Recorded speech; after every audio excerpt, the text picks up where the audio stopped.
আজকে হরিশিরা থেকে একটু পার হয়ে সেইখানে ঘটে গেল একটা মারাত্মক বড় অ্যাক্সিডেন্ট। দেখতে পাচ্ছ সামনাসামনি দুটো গাড়ি অ্যাক্সিডেন্ট হয়ে যায়। একটা সুপার স্প্লেন্ডার গাড়ি ছিল আর একটা পালসার গাড়ি ছিল। খুব সম্ভবত পালসার গাড়ি যে ছিল দুজনেরই হয়তো খাপুরিয়েই বাড়ি। দেখতে পাচ্ছ গাড়ির কীরকম একটা অবস্থা হয়ে গেছে। দুটো গাড়ি একদম সামনাসামনি ছিল। পালসার গাড়িটা নাকি অনেক জোরে ছিল যতদূর শুনলাম, কিন্তু রাস্তায় এই মানে কি বলবো, অ্যাক্সিডেন্টের সঙ্গে সঙ্গে সবাই মিলে হাতাহাতি করে রুগীকে হসপিটালে পৌঁছানো হলো।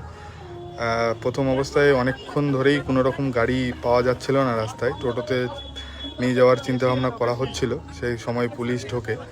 আর টোটোতে ওঠানোর পর একটা গাড়ি আসে, সেই গাড়িতে করেই আমরা হসপিটালে পাঠাই। ঠিক আছে, পুলিশ এসে ঘটনাটা পর্যবেক্ষণ করে, সব কিছু রাস্তা ক্লিয়ার করে, গাড়িগুলোকে উঠিয়ে নিয়ে যায়।